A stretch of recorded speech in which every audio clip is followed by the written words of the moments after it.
खेला गया था आईपीएल 2026 का एक ब्लॉकबस्टर मैच जो कि खेला गया था यहाँ पे लखनऊ सुपर जायंट्स के बीच में और राजस्थान रॉयल्स के बीच में। राजस्थान रॉयल्स के लिए मैच जीतना बहुत ज्यादा जरूरी था अगर उनको प्लेऑफ्स के अंदर जाना है। भाई दूसरी टीमें ये सोचकर बैठी थी कि आज अगर राजस्थान रॉयल्स इस मैच को हार जाती है तो Punjab Kings, Delhi Capitals, KKR और सीएसके के जो चांसेस है वो प्लेऑफ्स के अंदर और भी ज्यादा यहाँ पे जो बढ़ जाएंगे। तो जिसमें सबसे पहले यहाँ पे लखनऊ सुपर जायंट्स के बल्लेबाज यहाँ पे बल्लेबाजी करने के लिए आते हैं। जयपुर में ये मैच खेला गया था जो कि राजस्थान रॉयल्स का होम ग्राउंड है, जिसमें हमेशा की तरह ओपनिंग करते हुए यहाँ पे मिच मार्श के साथ जॉस इंग्लिश जो वो आपको दिखाई देते हैं। तो दोनों के बीच में जो साझेदारी वो काफी ज्यादा अच्छी होती है। पहले ही ओवर से यहाँ पे दोनों बल्लेबाजी और ताबड़तोड़ बल्लेबाजी यहाँ पे करना स्टार्ट कर देते हैं। दोनों तरफ से यहाँ पे बहुत ही ज्यादा जो है ताबड़तोड़ बल्लेबाजी हो रही होती है। इसके चलते हुए 6 ओवर्स में ही लखनऊ सुपर जायंट्स के जो बल्लेबाज है वो 86 रन जो है वो यहाँ पे जड़ देते हैं, यानी कि पावर प्ले जो है वो पूरा का पूरा यहाँ पे लखनऊ सुपर जायंट्स के नाम रहता है। इसमें सबसे ज्यादा ताबड़तोड़ बल्लेबाजी करते हैं जॉस इंग्लिश और उनका साथ यहाँ पे दे रहे होते हैं मिच मार्श। उसके बाद 8वें ओवर में जॉस इंग्लिश यहाँ पे आउट हो जाते हैं, जिन्होंने यहाँ पे 29 गेंदों में 60 रन की जो पारी खेली, जिसमें 5 चौके और 3 छक्के जो वो शामिल थे।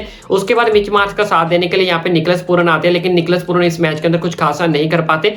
मात्र 2 छक्के लगाने के बाद 11 गेंदों में 16 रन बनाकर वो भी यहाँ पे जो वो आउट हो जाते हैं। उसके बाद मिच मार्श का साथ देने के लिए यहाँ पे ऋषभ पंत आते हैं, लेकिन दूसरा छोर यहाँ पे मिच मार्श ने संभाल कर रखा होता है। वो अपने छोर से यहाँ पे ताबड़तोड़ जो वो बल्लेबाजी कर रहे होते हैं। अब तक उनकी यहाँ पे 50 जो है वो कंप्लीट हो चुकी होती है। उसके बाद लास्ट ओवर में यहाँ पे ऋषभ पंत जो है वो रन आउट हो जाते हैं, जिन्होंने यहाँ पे 23 गेंदों में 35 रन की पारी खेली, जिसमें 2 चौके और 2 छक्के जो वो शामिल थे। उसके बाद स्ट्राइक पर यहाँ पे मिच मार्श होते हैं और उनका साथ देने के लिए यहाँ पे अब्दुल समद आते हैं, लेकिन उसके बाद मात्र 1 चौका लगाने के बाद यहाँ पे मिच मार्श भी जो है वो आउट हो जाते हैं, जिन्होंने यहाँ पे 53 गेंदों में 96 रन की पारी खेली, जिसमें 11 चौके और 5 छक्के जो वो शामिल थे। तो जिसके चलते हुए लखनऊ सुपर जायंट्स का स्कोर जो था वो 220 ही बन पाया। पहले ऐसे लग रहा था कि 240-45 स्कोर जो वो बन जाएगा, जिस हिसाब से ये दोनों बल्लेबाज यहाँ पे बल्लेबाजी कर रहे थे। लेकिन मिडिल ओवर्स में काफी ज्यादा वापसी की थी राजस्थान रॉयल्स के बॉलर ने और उन्होंने 221 रन का जो लक्ष्य था वो राजस्थान रॉयल्स के सामने जो वो रखा था। उसके बाद यहाँ पे राजस्थान के बल्लेबाज बल्लेबाजी करने के लिए आते हैं और 221 रन का लक्ष्य पूरा करने के लिए यहाँ पे यशस्वी जायसवाल के साथ यहाँ पे वैभव सूर्यवंशी जो आपको दिखाई देते हैं। और क्रीज पर आते ही यहाँ पे यशस्वी जायसवाल जो ताबड़तोड़ बल्लेबाजी यहाँ पे करनी जो वो शुरू कर देते, इस तरह से बल्लेबाजी कर रहे थे कि जैसे इस मैच को जो हर हालत में जो है वो जीतना ही जीतना है, क्योंकि उनको भी पता है कि राजस्थान रॉयल्स के लिए मैच जीतना कितना ज्यादा यहाँ पे जरूरी था।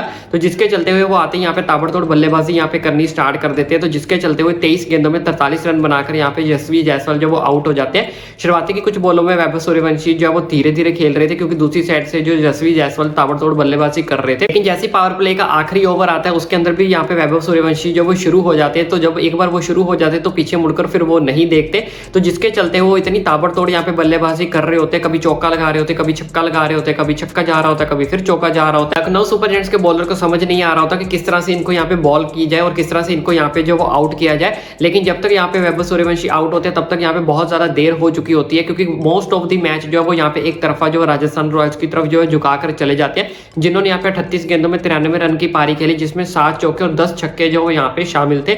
जी हाँ, 38 गेंदों में उन्होंने यहाँ पे 10 छक्के जो वो यहाँ पे जड़ दिए थे। उसके बाद यहाँ पे क्रीज पर ध्रुव जुरैल आते हैं। तो ध्रुव जुरैल भी यहाँ पे धीरे धीरे खेल रहे होते हैं, क्योंकि दूसरी साइड यहाँ पे वैभव सूर्यवंशी ऑटोमेटिकली जो वो लंबी पारी खेल रहे होते हैं। तो जिसके बाद वैभव सूर्यवंशी के आउट होने के बाद ध्रुव जुरैल ने एक छोर जो संभाल कर रखा होता है। उसके बाद उनका साथ देने के लिए प्रेटोरियस आते हैं। वो इस मैच के अंदर कुछ खासा नहीं कर पाते, मात्र 7 रन बनाकर वो यहाँ पे रन आउट हो जाते हैं। उसके बाद डेवन फ्रेरा आते हैं फाइनल टचेस देने के लिए, लेकिन फाइनल टचेस जो है यहाँ पे दिए साथ में ध्रुव जुरैल ने, जिन्होंने यहाँ पे 38 गेंदों में 53 रन की नाबाद पारी खेली। तो जिसके चलते हुए राजस्थान रॉयल्स ने इस मैच को जो वो जीत लिया। इस मैच को तो जीते जीते साथ ही उनका यहाँ पे रन रेट भी काफी ज्यादा अच्छा हो चुका है और साथ ही साथ उन्होंने टॉप 4 के अंदर अपनी जगह फिलहाल के लिए जो बना ली। अगर राजस्थान रॉयल्स अपना आखिरी का मैच यहाँ पे जीत जाती है तो सारी की सारी बची हुई जितनी भी टीम्स है वो ऑटोमेटिकली यहाँ पे एलिमिनेटेड हो जाएंगी, क्योंकि उस टाइम पे राजस्थान रॉयल्स के जो पॉइंट्स है वो 16 पॉइंट्स हो जाएंगे और कोई भी टीम ऐसी नहीं है जो 16 पॉइंट्स तक जो वो पहुंच सकती है। इसलिए जितनी भी बची हुई टीम्स है, Punjab Kings, Delhi Capitals, KKR, CSK, वो ऑटोमेटिकली यहाँ पे एलिमिनेटेड हो जाएंगी अगर राजस्थान रॉयल्स अपना लास्ट मैच यहाँ पे जीत जाती है और वो साथ ही साथ इस मैच के साथ साथ क्वालिफाई भी जो है वो कर जाएगी। कि आपको क्या लगता है लास्ट टीम वो कौन सी होगी जो प्लेऑफ के लिए क्वालिफाई करेगी, वो मुझे नीचे कमेंट करके जरूर बताएं और इसी तरह की मैचेस की हाईलाइट पाने के लिए अपने भाई के चैनल को सब्सक्राइब करना भी ना भूलें।